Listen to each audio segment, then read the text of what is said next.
Yes, it is cooler than it was last time we recorded, I think. I'm only sweating a lot instead of sweating profusely. Wow. Well, it's like 71 over here today, which is damn, I'm hecka jealous. not bad at all. It was something like 86, I think, is what it's been up here most of Yeah, today. that's still a little spicy. Yeah, I mean, when you sweat at like 72, 86 feels like a lot. Well, I mean, if you sweat at 72, no wonder you're jealous of 71. Exactly. That's like the threshold. I could be right down at the threshold. Exactly. All right. Staring over the sweaty precipice. Hi, everyone. I'm Neil. And I'm Matt. And you're listening to the Audio Games Podcast. You like that? You like me mixing it up on you? I mean, sure. I don't know how I feel about it. Fair. We were just talking about how we're being more casual. The idea of you, like, trying to...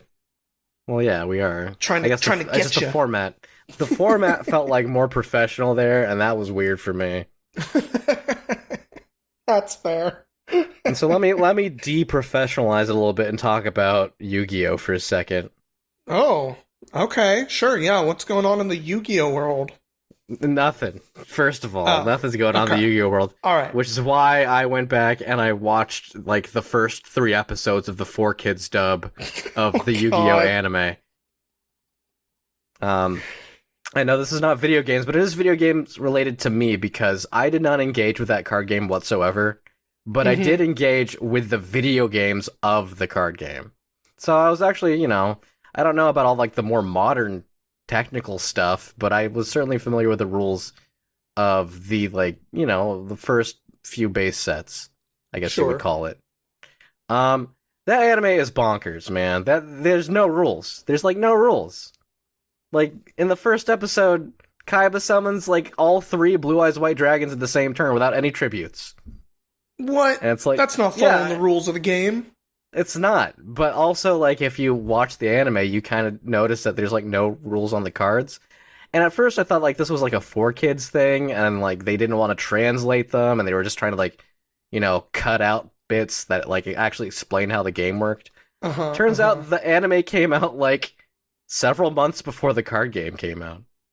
That's actually weird. I didn't know that. What? Yeah, me neither. And it's weird because, like, you think of a show like Yu-Gi-Oh! And you're like, this is expressly made to sell these cards, right? Yeah. I mean, that's what I always assumed anyway. But no, it started out because it was, like, an extension of a horror manga, which was about more games than just cards. That's why it's called Yu-Gi-Oh! King of Games. Okay, wait, hold on. Does this mean that the, like, 5 pieces of fucking, what's it called? Exodia? Exodius? Yes. Exodia. Was that, like, an anime thing first, and then they made the cards to match the I drew all of Exodia, so I win?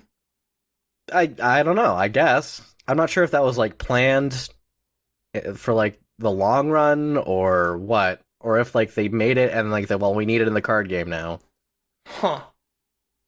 But, like, there's so much wrong with that show. Like, Yugi's grandpa has a Blue Eyes White Dragon, and apparently there's only 4 Blue Eyes White Dragons in the world, right? Okay. And, like, he explains this by saying that he got it from a friend, and that's why he treasures it so dearly, and why he would never sell it, yada yada yada, and that's why Kaiba's so pissed off, right? Sure. So, you never find out who that friend is. And also, you never find out who's making this fucking game. Like, who's printing 4 of these cards and never another one again? And creating this ridiculous level of chaos where all the rich kids are buying out all of the Blue Eyes White Dragons in some sort of, like, cabal. And then beating up people's grandpas to destroy the 4th one. That's an interesting thing to do, because, like, they established the rule that you can't have more than 3 copies of a card in your deck. So when Kaiba, like, gets the Blue Eyes from Yugi's grandpa, he's like, he just destroys it on the spot. He's like, this is useless to me, I can only have 3 in my deck. But then, like, they proceed to, like, have a duel where it's just, like, no fucking rules. Anyway, that pissed me off. I mean, I found out recently that some random like HBO show or something apparently had an episode where people play Netrunner in it, but they were like very specific to make sure they were playing it right. Oh. All the way down to like this one dumb scene where they play like 2 turns or whatever. Like the guy goes, "All right, beginning of my turn, I have to draw a card because I'm the corporation. I place this thing, I advance it once," and the other person's like, "All right, I install this thing for 4 credits, and then I do this and that," and like they actually do play the turn right, like someone actually paid attention to a fucking game that is like doesn't exist anymore. That's not true. That's not true. So it's an HBO show about what? Like, is it about playing games? Is it no. It was like a one-off incidental? episode. I can't remember what fucking episode it was. There's gotta be some sort of weird relationship where the person who made Netrunner like knew someone. Or at least some showrunner was just like really into Netrunner. Was like, "I'm going to put this in a fucking game. I can do it." No, all right, it was Billions, the show Billions. Oh, Season 3, episode 5. They play Netrunner for some reason. I mean, wait, where did you go for this information so readily? I was listening to a podcast about Netrunner, and they were like, "Everyone has seen this thing," and I was like, "The fuck, I haven't." And so I looked up the 1.5-minute sequence on YouTube. You're not a true Netrunner hardcore fan, then. If you haven't seen Billions, I've been out of the game for like 5 years. It's fine. Well, that's a pretty out there fact, Neil. Thank you for sharing. You're welcome. You're welcome. But we're not here to talk about card games. Sometimes we are. Okay. Rarely. Sometimes. Hey, Slay the Spire's a card game. But it's also a video game. Yes. But so is Yu-Gi-Oh! Okay. True. But we were talking about the anime. Right, because I play the video game. But you know what's anime adjacent? Yeah, I do. Zenless Zone Zero, baby. I'm a Bangboo boy. How about you? I'm not a Bangboo boy, no. I'm not gonna say that. The closest you're going to get is me saying that I'm not that. Okay. I appreciate the enthusiasm going into it. I'm kind of curious where you stand on it now, because we were kind of cool on it, then you warmed up. Where are we at now, Neil? Talk to me. I did warm up on it a lot. It's very obviously wanting you to spend money. Mm-hmm. As every gacha game does. Exactly. But you saw me do a lot of the like first couple hours or so I played of that game, and I really was like, I don't know about this. The action feels okay, if a little bit boring, and the story delivery is flat, to say the least. Yeah. And I will say the story delivery stuff doesn't really get better. Well, no, not really. I think that most of the good stories in the character moments, and not in the overall backbone of the story, whatever the hell that is. I'm still not even sure from my standpoint. Mm-hmm. I haven't really gotten that far in the story. I think I've got to the end of chapter 2, and I've just been grinding the instance stuff. That's fair. So this weekend I finished up what there is of the story in the game right now. Okay. Which there is only 3 chapters right now. Okay. So you're getting there. But all right. Yeah, you're more or less right. Like there are moments where some of the character stuff they do during a story is pretty decent. Chapter 2 might actually be the best moments of that. Yeah, the one with the mechs. Yeah. Yeah, I think that was a fine way to explore certain aspects of characters. It didn't make me like the characters anymore, but it did flesh them out, and I respect it. Yeah, for sure. But I do find the style of the game, the art direction, especially with not necessarily like the character models and how they look, but more like the art direction of like how does the combat look? How does it look when you finish a combat? Like that stuff pops in a really satisfying way. Yeah. When you get a lot more of the characters, I do think building out a team to do like a certain type of damage or try to exploit the disorder mechanic or whatever, that stuff is kind of fun and interesting. And while it is just a like 2-button game with a swap, when you get to some of the later stuff, it feels a little more interesting than that because they start giving you enemies that are fast enough or varied enough to still make it feel enjoyable despite the rather limited moveset. So overall, like, yes, I said, "Ooh, I'm a Bangboo boy." That I'm being a little hyperbolic there. I am enjoying the game a lot.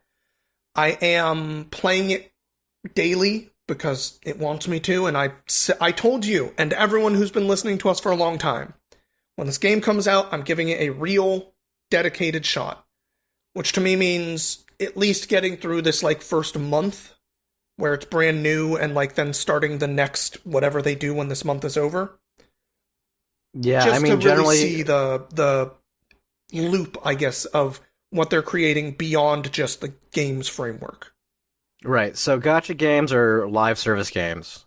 They work on calendar cycles, basically. And if you look at like the active limited banner, which in this case right now is Ellen, the weird shark girl, once that's over, you are pretty much guaranteed that they're going to release a video about the next patch and what's coming in it. And then at that point, it rolls over to the next event banner or limited banner, and then they introduce a new character, and sometimes they'll introduce other like A tier characters, I suppose you would call them in Zenless Zone Zero. In Genshin, they use a star system, but it's also the same kind of like star system where it's like there's 4-star and 5-star characters. Sure. There's no reason that they need to have that many stars in the system because there's no such thing as a 3-star character, you know? Yeah. And in the same way, Zenless Zone Zero has S tier characters and A tier characters, but there's no B tier characters, right? No, but there sure are a hell of a lot of Wenjins that are B tier. Yeah, W engines or Wenjins or whatever you want to call them. You know that's the same as Genshin. You're gonna when you do the 10 pull, you're expecting to get 9 crappy 3-star weapons and like a 4-star character.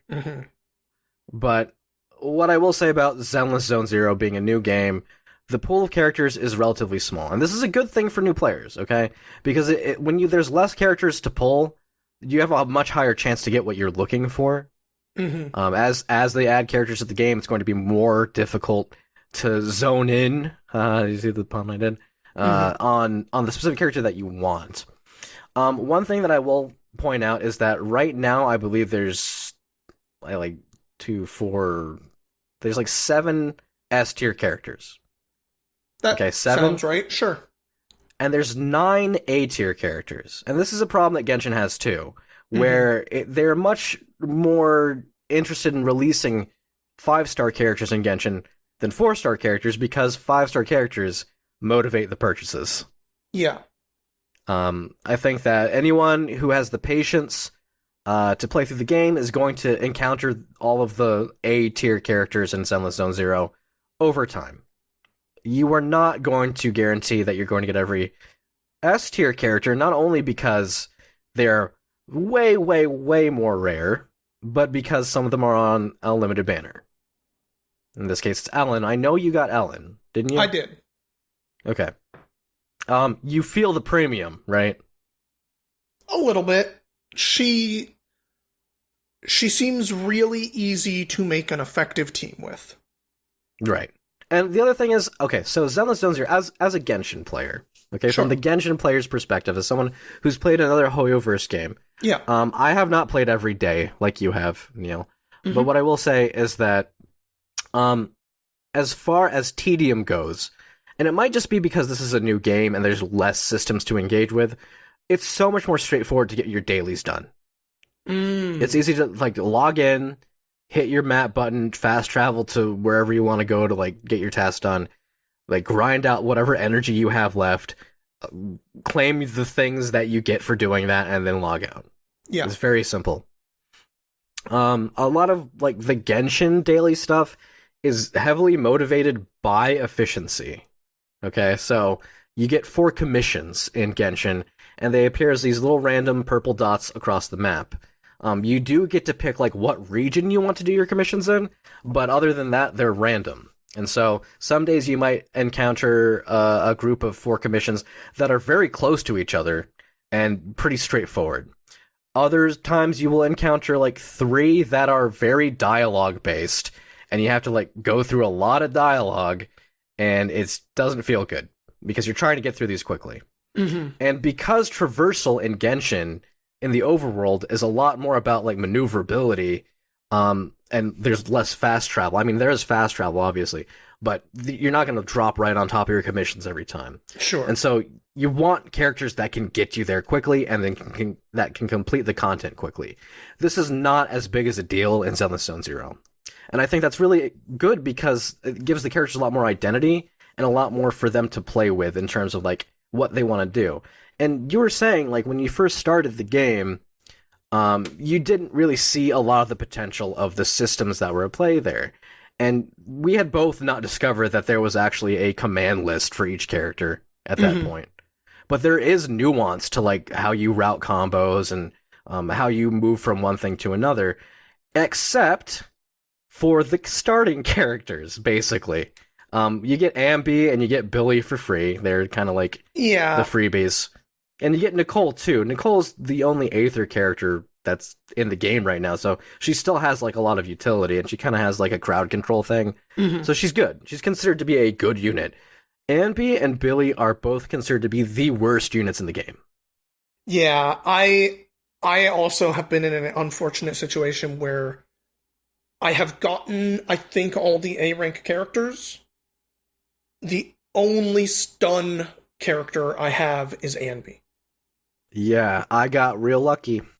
Yeah, you got the wolf guy who I really wish I had, who seems great. You get to play him in some of the story missions. That is something I do like. A lot of the story missions do give you a chance to play a lot of the characters you might not otherwise get to. Yeah, that's to develop feelings for the character, both in terms of the lore, like now you know who they are and what they're about, and you like them more, but also to like drip feed you the feeling of what it's like to have that character, so that you want that character, and obviously that's worked. I will say that what's his name? It's like Lycaon. I think it's just Lycan, like okay. Like a dragon. Yes, sure. Okay, so anyway, he is considered to be top tier character right now. Oh, is he? Yes, along you with Ellen. Lucky dog, you. Well, that's a great pun, whether or not you intended. Oh, very intended. But yes, he gets free elemental damage. He doesn't use energy for his elemental damage, because if you just do charge attacks, it does a lot of stun, and he does automatic ice damage. And Ellen also has access to free elemental damage from her dash attacks. So characters who have access to elemental damage without needing to use their ultimate or their skills, they're considered very good. But yes, so premium is premium. They want you to spend money on the game. Yeah. And you will be able to get through content quicker and easier, but there are going to be people who play Zenless Zone Zero and want to play as the lowest tier characters to present the highest level of challenge. But there is also incentive to have better characters, and that's in it's not like every patch, but there's instanced content that's kind of like roguelike. I think that you've probably done some of it since you've gotten all the way through Chapter 3. Yeah, so the game is split into the kind of like action game content and I guess there's like the walking around the world content, which is where you do a lot of, honestly, kind of Persona-esque stuff with the way the day cycle works. Yeah, I don't know how I feel about that. Yeah, it's kind of weird. But then there's also this like you said, kind of roguelike system that they put in there where you're sort of moving around on like a grid map, and you can run into the combat encounters on that thing. You get a bunch of other little events when you're doing those. And the first time or two they give you that system, there's like nothing. There's nothing to do with it. There's nothing there, and it feels like, oh god, what like that's part of why the beginning of this game felt so rough, is it was just like, this game doesn't feel done in a lot of ways. Yeah, And so let me tell you, I was reading about Zone Zero's beta, like the mm, closed beta, and people complained so much about those sections. And not only because like they seemed kind of devoid of content, but because they were slow. mm, And it flies in the face of the other side of the gameplay, which is what most people are interested in. And so they added the speed up button as a direct response to like just having to sit there and let all these animations play out. And like you said, if there's nothing to do in the monitor section but they make you do it anyway, it feels like you're loading into a section for no reason, and then yeah, you have to load out of it. And it's like the Sonic 06 problem, right? The Sonic 06 problem was you talk to a person, it loads a conversation, you go to a loading screen, then you have the conversation, and it goes to another loading screen to get you out of it, and then you walk 5 seconds to the thing they tell you to do, and then you get another loading screen. hmm Like, just preload that stuff, make it as quick as possible.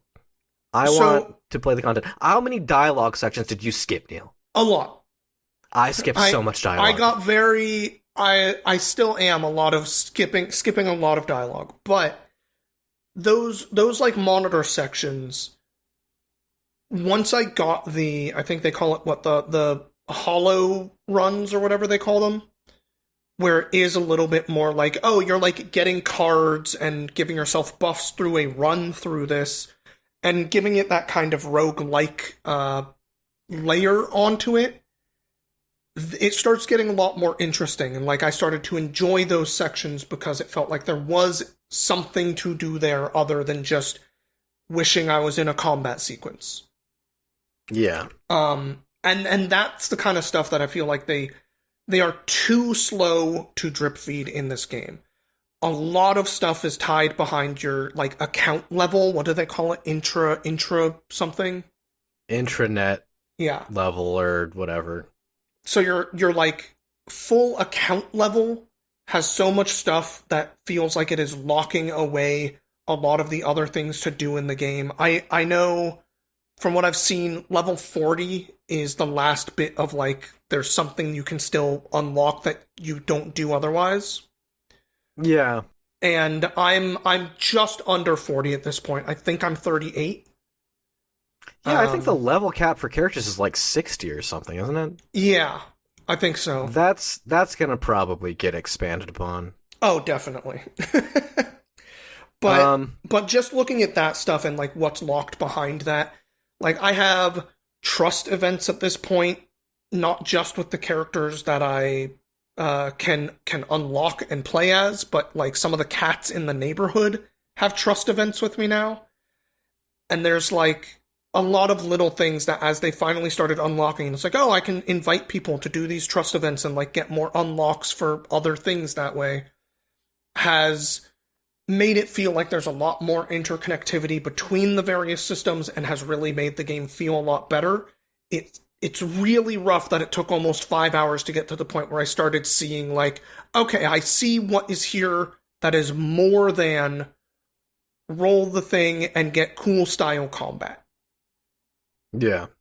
But it is there. It is there. Um, yeah, I hope I get that wolf guy at some point. God dang it. Yeah. So there is end game content, quote unquote end game content, in the sense that there's stuff that you do after you've completed what's available of the story, and that, like Mhm. Neil said, there's this thing called Hollow Zero, which is a roguelike kind of run where you switch between the monitor sections and the combat sections, and you go through an area that's semi-randomly generated with different abilities that you gather from the monitor section that are transferable to the action sections. And so every time that you do it is going to be a little bit different. And that's one of the things that motivates having better characters. Content in that gets increasingly harder. It's kind of like Spiral Abyss in Genshin. Okay?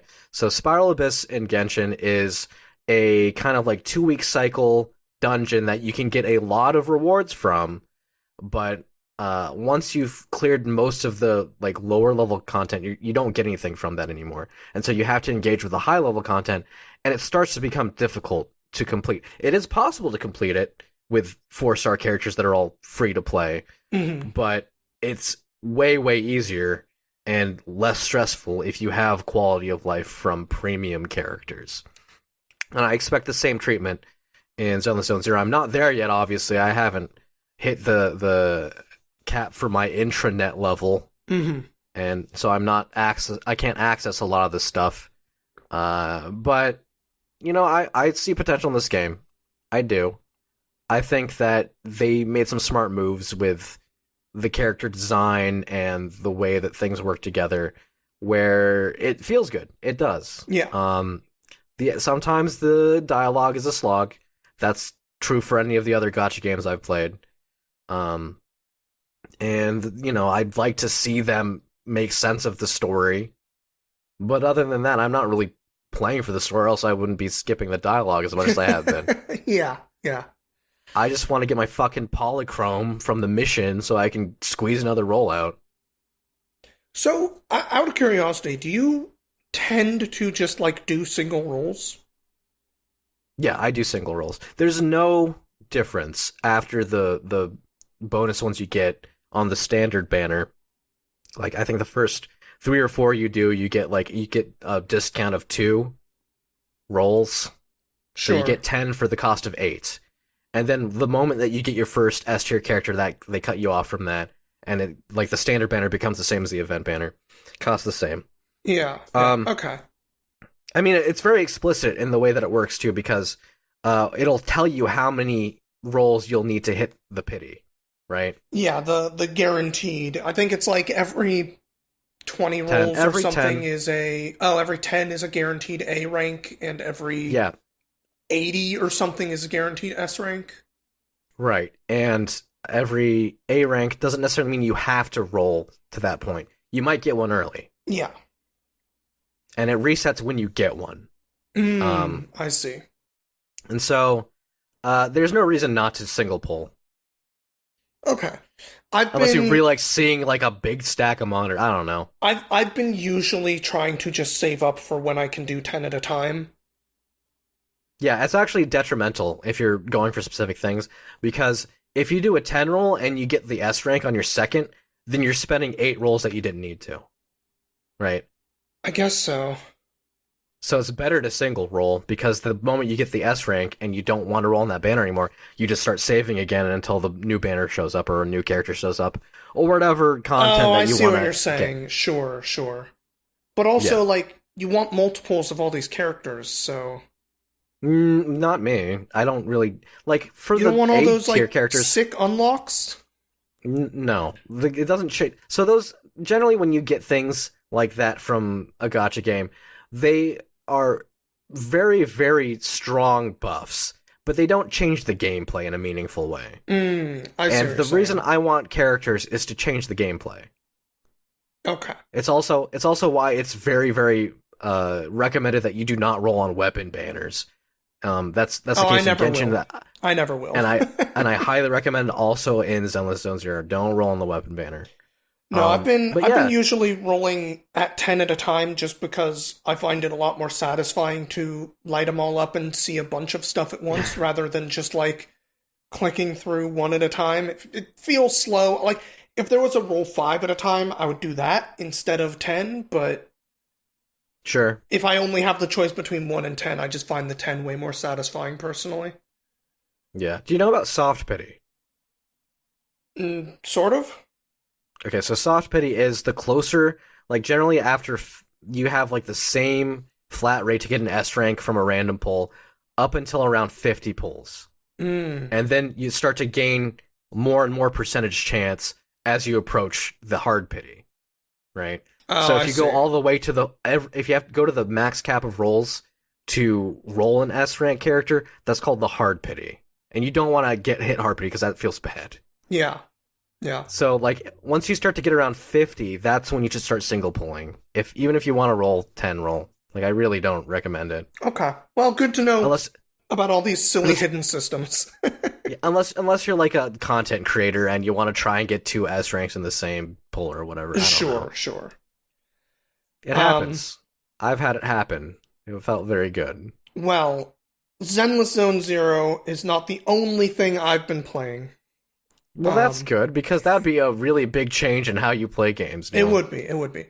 Now, I do need to talk a little bit about Alan Wake 2, though, because I have finished the game at this point. Alright, I'll be right back. You go ahead and tell him. I'll be short. I've said a lot about this game. I do think it's a very, very good game. I really like to see what Remedy does in general. I just think they're a Okay. really interesting company with the way they like to deliver their stories. And Alan Wake 2 is really good at delivering some really cool, interesting story. The ending parts of that game play with the like mind palace stuff that you kind of have throughout the game in a cool way, not a way I expected to, especially in Saga's story. I don't want to spoil it because it's fairly cool and interesting, and just I really like what they did with that game. I will say, not my like, ooh, this would have been game of the year last year. As much as I did like it, it would have been in my top 5. It was not the like breakthrough. This is literally my game of the year. I'm so sad I didn't play it. It's just extremely good. I mean, is it as good as the Game Awards had led people to believe? I think it is the best Remedy game. I think it is a little bit less good than the Game Awards seem to think. Okay, well, that's good. But I guess. I'm glad you enjoyed it. I truly did have a fantastic time with it. Weird glitch that I had aside. All right, so let me ask you some questions about Alan Wake 2, Neil. Sure. If you had not played the first Alan Wake game, would you enjoy Alan Wake 2? Yes. If you had not played Control, would you enjoy Alan Wake 2? Yes. I see. I do think, especially Control, though, or at least having an idea of like the Federal Bureau of Control and a lot of what Control is doing as far as world building, does feed into Alan Wake 2 in a way that is additive, but not necessary. Okay. Well, the problem with ambitious projects, Neil, is that the more expansive they become, the harder it is to actually rein everything back in. Yeah. Yeah. I mean, Marvel's certainly experiencing that right now. Yeah, I've been thinking about Marvel a bit lately because I think what kind of happened, at least for me with Marvel movies, a lot of those earlier ones felt like, look at Winter Soldier. That is a spy movie in the Marvel universe. Yes.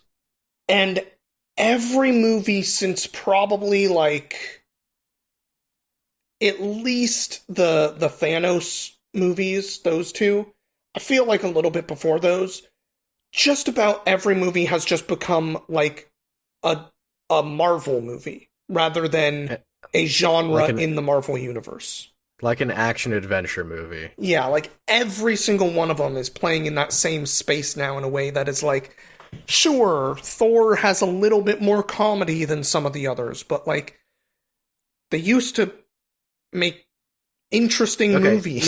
No, I think a good way to put it is every movie is trying to beat Guardians of the Galaxy. I guess so. They're all trying to do that now. But you know what? That's why I liked Moon Knight so much. Moon Knight was weird, but I get you. I It was Moon nice Knight. that they did something different. Yeah. Anyway, sorry. haven't Marvel they tangent. Why haven't they brought Moon Knight into the other stuff, huh? Who knows?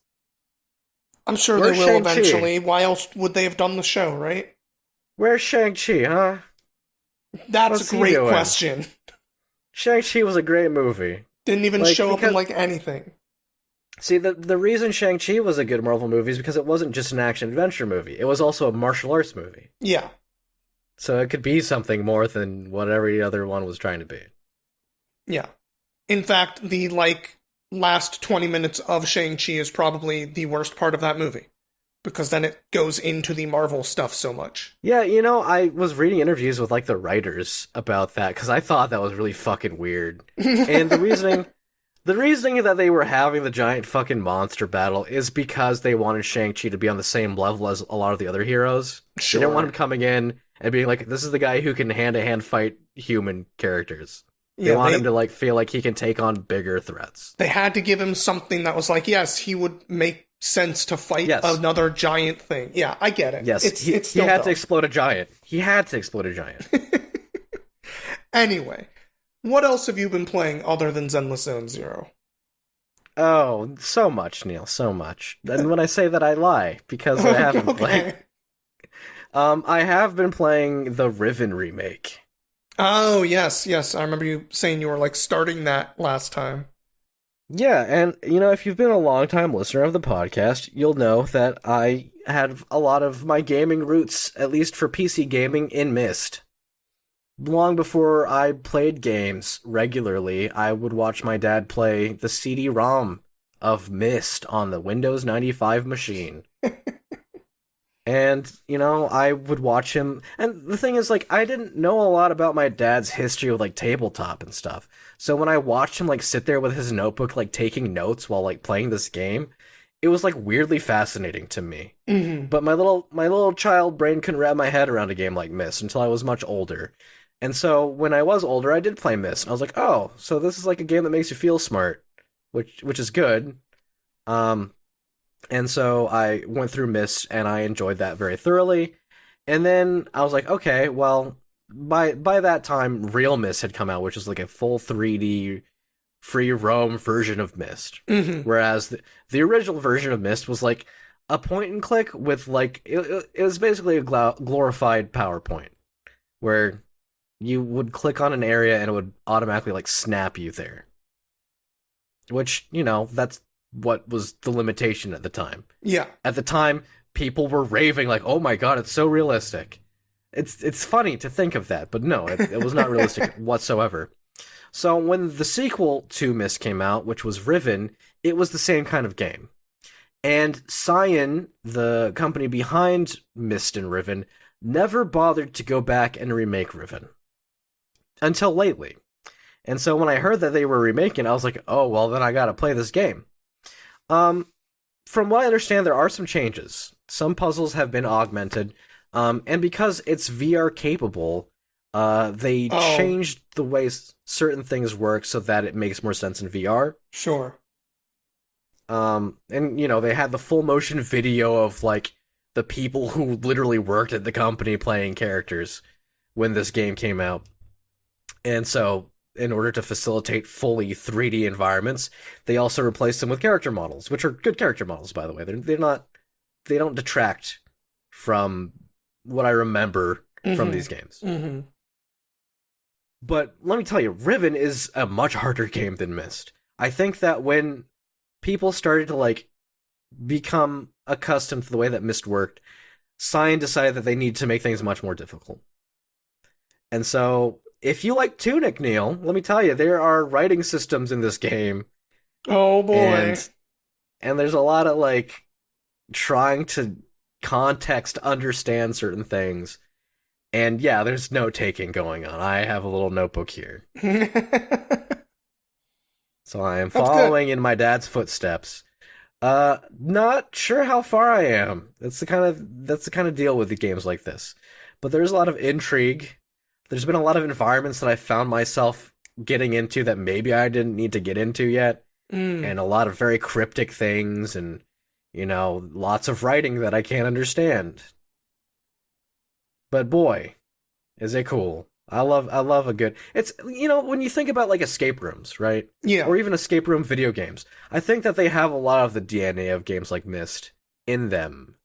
I bet a lot of people who design escape rooms probably played Myst. Or at the very least would enjoy it if they haven't. Yeah, that too. But yeah, I can't really talk a whole lot about the story other than it takes place right after Myst.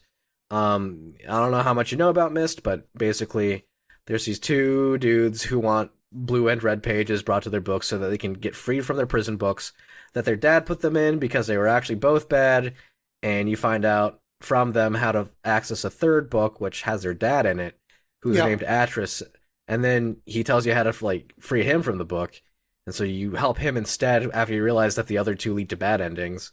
And then he, like, fucking force lightnings the books into, like, little charred pedestals in which they used to rest upon. I kind of remember And the, then like, 144p videos of those. Yeah. The fucking speed run, if you know what you're actually doing, is very quick, too. But yeah, so he's like, I may have to call on you again in the near future. It's, like, very vague. And I think that they probably didn't anticipate Myst being as successful as it was when they made it. Because, like, there isn't a ton of lore in Myst by itself. But as the games start to, like, expand in scope and become more popular and kind of have a legacy behind them, like, it became a much, like, broader story. So the way that Riven begins is it's literally right at the end of Myst. Atris, the father of the two bad guys, realizes a way to save his wife Catherine from Riven, which is she had went to Riven for some reason, but his dad is also in Riven, and apparently his dad's a bad guy, and he's worried about, like, if he sends someone to Riven, then he's basically sending his dad away out of Riven, because Gen, his father, had been trapped there for whatever reason. So, like, this one dude literally just has a family full of evil people, huh? It sucks. He was the one good guy. Yeah, I mean, a lot of it has to do with the art. Okay, so the art is what makes the place like Myst possible. It's the idea that a practiced understander of the Dunny language, which is like this ancient civilization, can write things into existence. And so when you're going to Riven, Atris has to stay behind to basically, like, continuously write to make sure that the world is stable, because his father Gen, like, did not do a good job with it. And so he sends you in to keep the world stable so that you can get his wife out of there. But things go bad pretty quickly.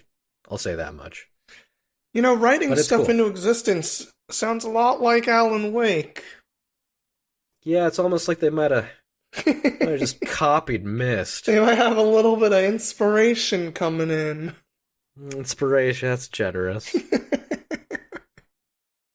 Maybe, wait, you know what? Maybe there'll be a crossover, and then I'll just have to play Alan Wake. Oh yeah, Control 2, Riven. No, Control 2 Exile, Ages Beyond Myst. Oh boy. Well, I feel like I have a couple small games I should talk about, because I'd played them a while ago and just never found time to talk about them. Alright, let's get it over with. Alright. How much did you like Skyward Sword? Specifically the flying around part. How much did I like Skyward Sword? Yeah. Outside of the niche titles like Link's crossbow training and the CDI games, Skyward Sword is the worst game in the series, according to me. That makes a lot of sense. There's a game called Air Memories of Old, where you're kind of just doing the flying around part of that game, and then landing places and walking around and, like, finding out a little bit about the lore of this world. It's a relatively short game. It's only like 4 hours, which is probably for the best, because there's not much there other than the flying around and walking around sometimes. It flies well. It controls good when you're flying around, but, you know, that's probably the best part of Skyward Sword also. Well, sounds like only a memory remains. Sure. High Void Stranger. Anyway. They ran that at SGDQ. It was actually very interesting to watch, because they did it 100%. So they had to, like, route specifically, like, when to, like, teleport, when to, like, skip levels, when to switch things out. It was very cool to watch, as someone who, like, knows a lot of how that game is. Fair. The other game I sat down and played through in a weekend was Nightmare Cart. For those of you who haven't heard... One? Huh? Is that the Bloodborne cart one? Yes. Okay. So for those of you who So haven't heard, the person who was behind that like PlayStation 1 Bloodborne demake from a few years back, uh, took a lot of what they had done for that and started making a silly kart racer instead. yes, which was Bloodborne Kart, by It the way, was. just so It you know. was.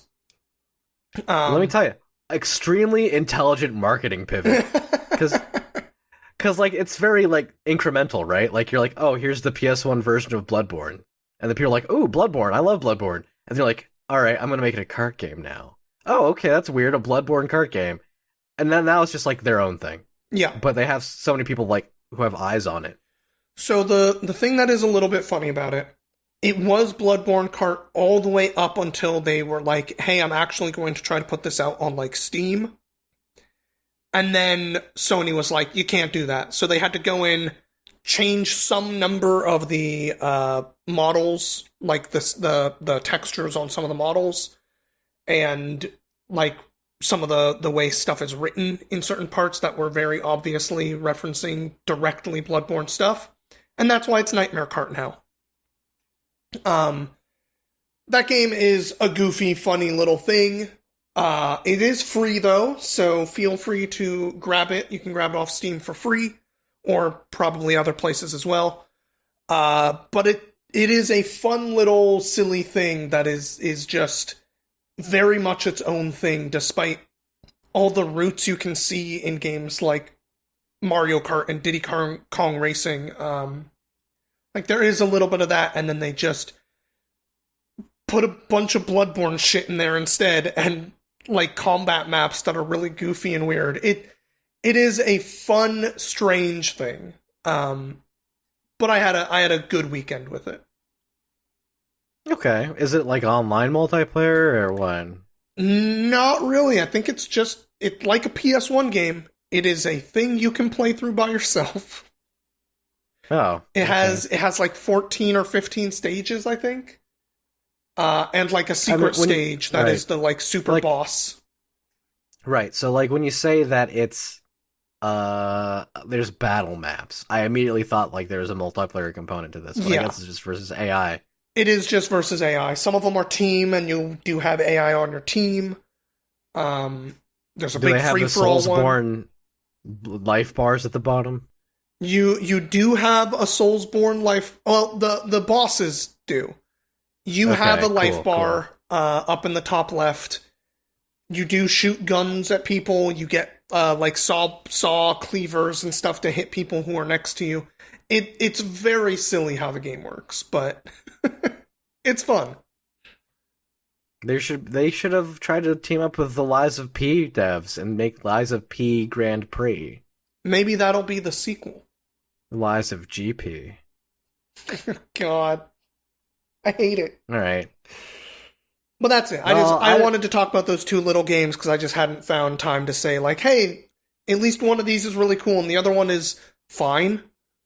You know, you say fine, but that particular cell, that felt less than fine.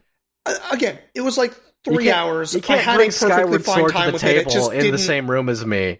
You can't bring Skyward Sword to the table in the same room as me and be like, it's fine. It's better than Skyward Sword. Agreed. I haven't played it, but agreed. So, it's fine. All right. Well, let's go to news then. Yeah. There is a little bit to talk about. I hear you have a weird one. Yeah, okay, maybe I'll just start off then. So, there was a trailer that dropped on Nintendo's channel on YouTube across basically every region, where it's just like this creepy, like, water-damaged wall and a dude with like a brown bag on his head with a smile drawn on it. And it does evoke very much like a horror aesthetic, and it seems like that's definitely what it's going for. And the only thing that you really can know about it is that, like, there's kanji that says Emio, and, like, there's a website for it from Nintendo's website. We don't know who the developer is, if this is, like, a first-party thing, but it is age-restricted, which, is pretty strange for Nintendo. And so there's like nothing really known about this, but there's a lot of speculation. Mm. Um, some people are like, well, anytime that there's like a weird horror thing and there's no author, it's probably Hideo Kojima. And Uh, it's just like, I'm that pretty sure Hideo Kojima's busy with other shit right now. yeah, isn't he doing like 3 other games already? Yeah, he has like a lot of weird projects going on. I don't think that he got time for no Nintendo Switch game right now. And then there's always the people who are like, "Oh, it's horror and it's Nintendo. Maybe this is like a Luigi's Mansion thing." I'm like, "That's not Luigi's Mansion." And if it was, more power to Nintendo. I'd like to see like a true horror It's a Luigi's me, Mansion. Emio. Yeah, that's well. Yeah, Emio is like if you read the like actual kanji used to make the phoneme Emio, it means smiling man. Mm-hmm. So I'm pretty sure they're just trying to say smiling man. Um, yeah, it's just a weird video. It's the kind of thing that feels like it's a promotion for more of a horror movie than a game. It's just nobody knows anything about this other than that it showed up out of nowhere. It is so strange because it's also only what, like 5 or 6 seconds long. Like, Yeah, yeah, it is extremely un-Nintendo in how it is being presented to us this first time. yes. So it might not even be Nintendo, but it's weird that it's showing up on Nintendo's channel Mm-hmm. because I don't think videos exist on any other channel for this. So you want to have to expect that this is a first party thing. At least I think that's a fair speculation. Does anybody But know what Mercury Steam or whatever is doing now? Is this what they're doing? I don't know. They go from Metroid Prime 2 or Metroid not Prime, Metroid 2 remake to Emio. I don't know. I don't know, man. It's a weird thing. But I'm sure we're going to hear more about it in the near future. Fair. And when that happens, we'll be able to bring that to the podcast. But until then, it's just a weird blip on the radar. Fair. Well, the really big news this week is out of Microsoft and changes they're making to the Xbox Game Pass. Okay. It's a weird one. So we have been watching now for years Xbox saying day one on Game Pass, day one on Game Pass. Oh my god, Game Pass, day one on Game Pass. Yes. That marketing has been very effective. Well, yeah. But they announced that, like, middle of next month, Game Pass is changing. There's going to be a Game Pass Core, which isn't going to get day one Game Pass games anymore. Oh. There's going to be Game Pass, I think it was Standard, which I can't remember if it gets the games or not. And Game Pass Ultimate, Okay. which definitely does get the games. Still. Game Pass what? Ultimate. Oh, Ultimate. Yeah, no, I had Ultimate before.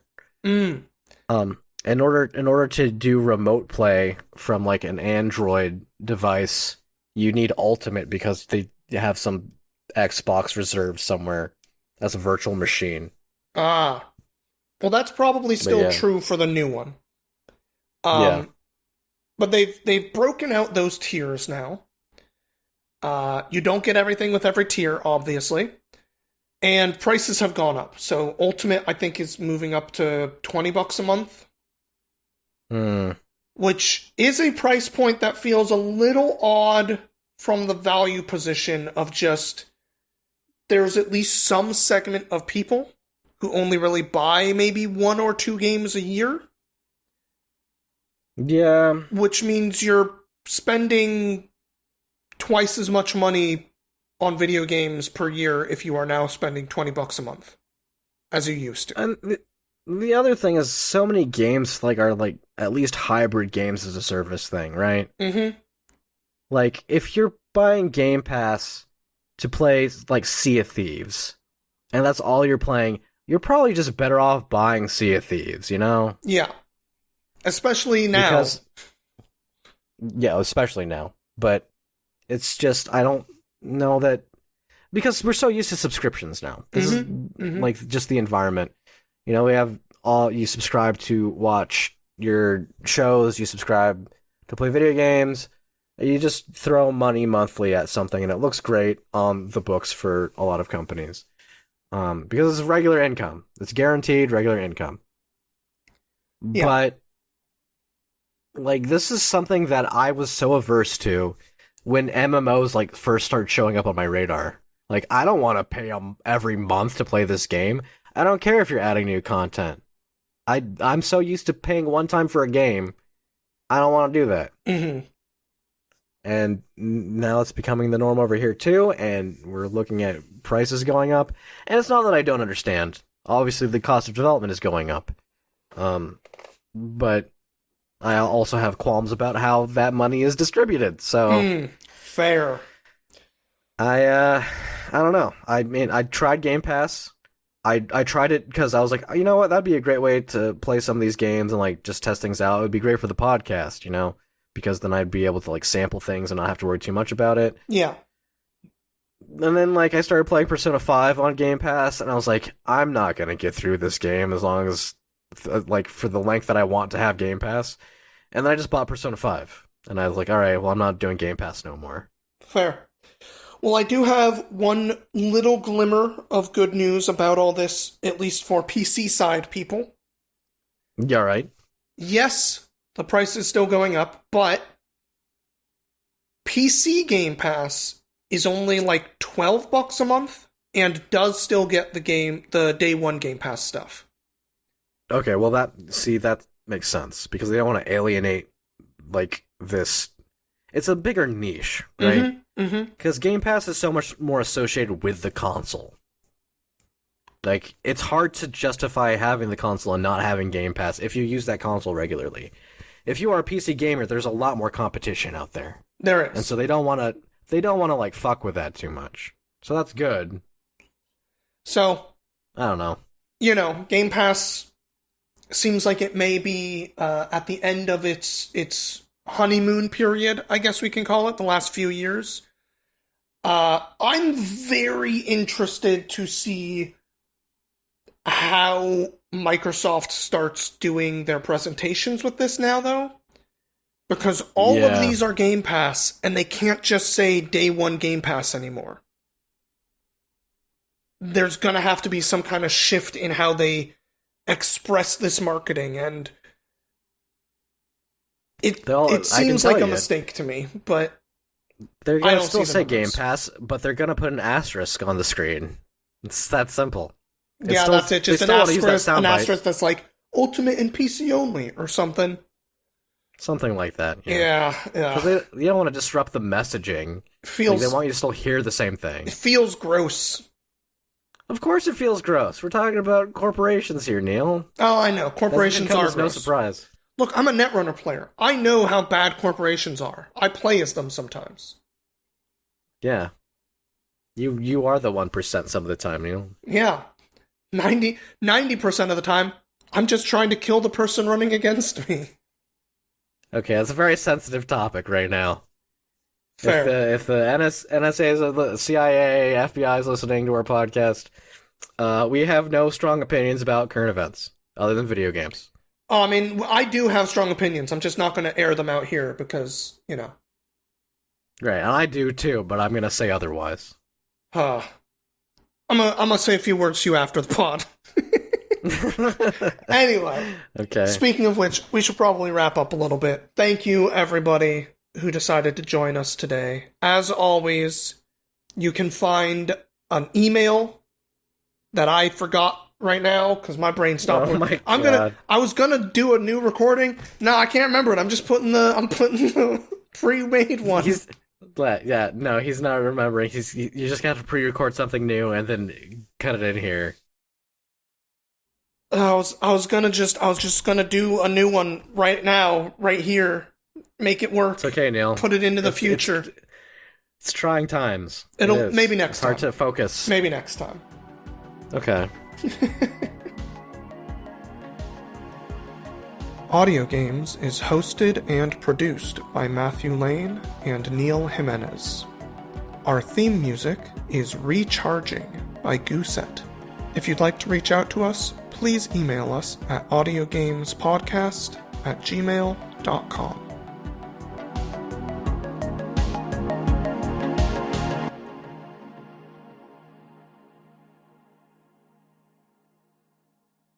God, right? Yeah. How's driving? Not as fun as a lot of people would lead you to believe. I find it relaxing, personally. I think that it's relaxing as long as the conditions allow it to be relaxing. That's fair. I mean, that's kind of like that's like it's such an empty thing to say. It's relaxing if it's relaxing. Yeah, sure. I mean, it's relaxing when you're not trying to get somewhere in San Francisco, for example. Yeah, it's gonna be a while before I decide to drive in the city. That's for sure. Yeah, driving around San Francisco fucking sucks. Let me tell you. But like normal, just like, hey, I'm going somewhere. I'm used to the drive. I do actually. Let me tell you, find the some last of that. time I was driving in San Francisco, there was this blue hedgehog in front of me. Oh no! And like he was weaving all around. I was just trying to drive straight down the street. He threw like, a ring in front of my car, and suddenly I was in Hawaii. He literally like ran into a car and it sent it flying across the horizon. It was wild. It's very dangerous in that city, man. It's not what it used to be. All right. But yeah, I got a new kitten in my life. All right. Got a new pet. Got car thing. Got moving thing. You got a new pet? Yeah, I got a little kitten named Micah. Aw, I haven't seen Micah.